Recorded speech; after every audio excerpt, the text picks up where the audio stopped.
Hello dear student, welcome to our channel. तो ये paper है आपके अर्धवार्षिक परीक्षा 2024-25 का पेपर है। कक्षा 11 हिंदी साहित्य का पेपर है जो आपके 19 दिसंबर को होने वाला है। अगर आपने एग्ज़ाम से पहले ये पूरा पेपर आपने अच्छे से तैयार कर लिया तो अर्धवार्षिक परीक्षा 2024-25 कक्षा 11 हिंदी साहित्य के पेपर में पूरे 70 में से 70 मार्क्स हैं वो आप फोड़ सकते हैं। तो वीडियो को आपको कंप्लीट देखना है और वीडियो को शुरू करने से पहले आप सभी बच्चों से मेरी एक रिक्वेस्ट है, यदि अभी तक आपने हमारे चैनल को सब्सक्राइब नहीं किया है तो सब्सक्राइब कर लीजिए और साथ में नोटिफिकेशन बेल को प्रेस कर लीजिए। तो पूरा पेपर है वो इस वीडियो के अंदर मैं आपको देने वाला हूँ, तो वीडियो को एंड तक देखना है। और सबसे पहले पेपर में आप देख सकते हैं यहाँ पर जो बॉक्स आपको दिखाई दे रहा है, इस बॉक्स में आपको आपके रोल नंबर है वो फिल करने हैं और कुल प्रश्न है वो आप देख सकते हैं। कुल 13 प्रश्न हैं आपके और कुल प्रश्नों की जो संख्या है वो है 4। और अर्धवार्षिक परीक्षा 2024-25 का ये पेपर है। कक्षा 11 हिंदी साहित्य हिंदी लिटरेचर का ये पेपर है और जो टाइम है जो समय है वो आप देख सकते हैं 3 घंटे 15 मिनट को आपको टाइम दिया गया है। पूर्णांक है आपके 70, तो पूरे 70 मार्क्स हैं वो आप आराम से बना सकते हैं। लेकिन आपको ये पूरा पेपर पढ़ना है, पूरा पेपर आपको तैयार करना है। तो सबसे पहले नोट है, आपके निर्देश हैं कि सभी प्रश्न करना अनिवार्य है। प्रत्येक प्रश्न के अंक हैं वो प्रश्न के सामने अंकित हैं। विद्यार्थी अपने नामांक प्रश्न पत्र पर अनिवार्य लिखे और प्रत्येक प्रश्न का उत्तर है वो दी गई उत्तर पुस्तिका में लिखे। और सबसे पहले आपको सेक्शन ए दिया गया है, खंड ए दिया गया है, जिसमें पहला प्रश्न आपको दिया गया है यहाँ पर कि निम्नलिखित अपठित जो गद्यांश है उसको पढ़कर आपको प्रश्नों के उत्तर देने हैं। पूरा पेपर आप इस वीडियो के अंदर देख सकते हैं। तो सबसे पहले यहाँ पर खंड ए दिया गया है और खंड ए में फर्स्ट प्रश्न है आपके कि निम्नलिखित अपठित गद्यांश को पढ़कर प्रश्नों के उत्तर दीजिए। तो इस पद्यांश को आप पढ़ सकते हैं। इस पद्यांश को पढ़ने के बाद इस पद्यांश में जितने भी प्रश्न आपको दिए गए हैं प्रत्येक प्रश्न के उत्तर हैं वो आपको लिखने हैं। तो यहाँ पर देख सकते हैं पहला जो क्वेश्चन है वो आपके दिया गया है, प्रस्तुत काव्यांश का उचित शीर्षक दीजिए। और दूसरा प्रश्न है कि कवि ने धरती का असली स्वामी किसे बताया है। और तीसरा प्रश्न है कि नए वर्ष में किसान के लिए किसकी प्राप्ति होती है।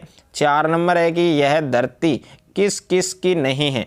तो 4 प्रश्न दिए गए हैं, 4 नंबर के हैं और प्रत्येक प्रश्न आपको करना है। और उसके बाद में सेकंड क्वेश्चन है आपके कि निम्नलिखित अपठित गद्यांश को पढ़कर प्रश्नों के उत्तर दीजिए। तो देखिए ये अपठित गद्यांश आपको दिया गया है, तो पहले आपको गद्यांश को अच्छे से पढ़ना है। अगर आपने गद्यांश को अच्छे से पढ़ लिया तो इसमें जितने भी प्रश्न आपको पूछे गए हैं प्रत्येक प्रश्न का उत्तर है वो आप दे सकते हैं। तो यहाँ पर पहला प्रश्न आपको दिया गया है कि प्राचीन काल में नारी का कैसा रूप प्रचलित था।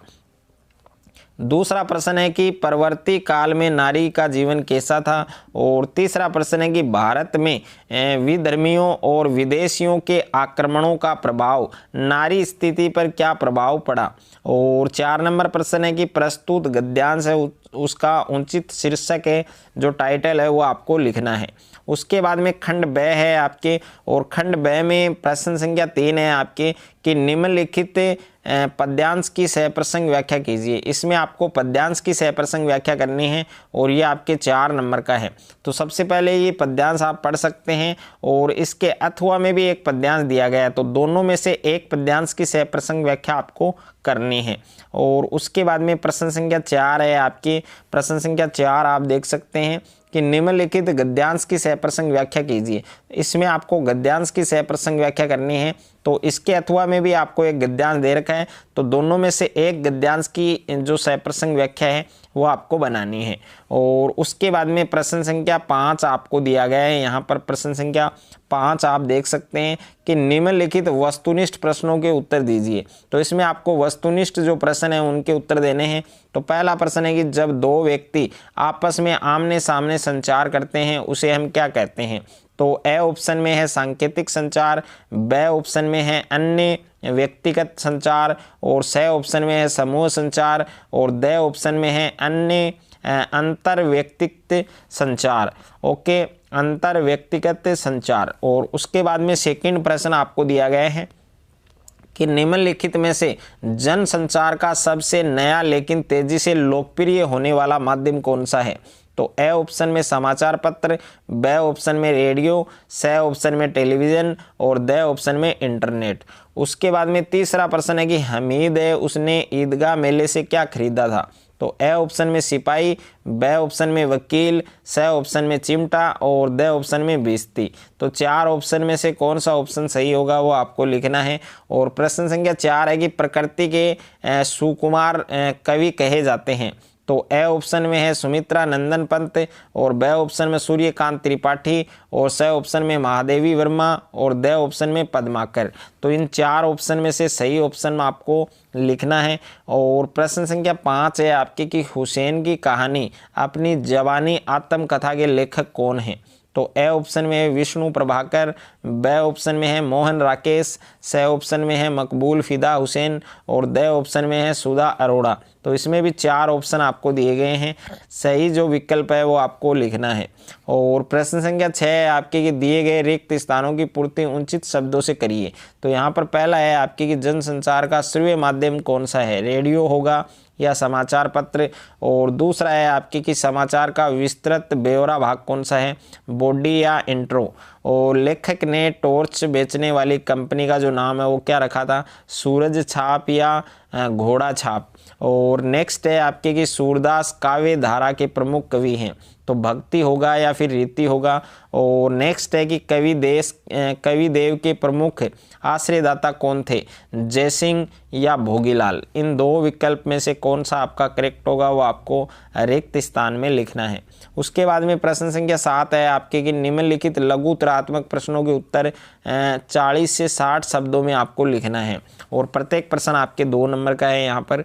तो प्रश्न संख्या 1 है आपके कि दुकानदार से चिमटे की कीमत सुनकर हामिद का दिल क्यों बैठ गया। और दूसरा प्रश्न है गूंगे कहानी की मूल संवेदना स्पष्ट कीजिए। तीसरा प्रश्न है कि सूरदास ने कृष्ण के अंदरों की तुलना सेज से क्यों की है, यह आपको स्पष्ट करना है। प्रश्न संख्या 4 है आपके कि कवि देव द्वारा दरबार सवैये में किसे गए चित्रण को संक्षेप में लिखिए।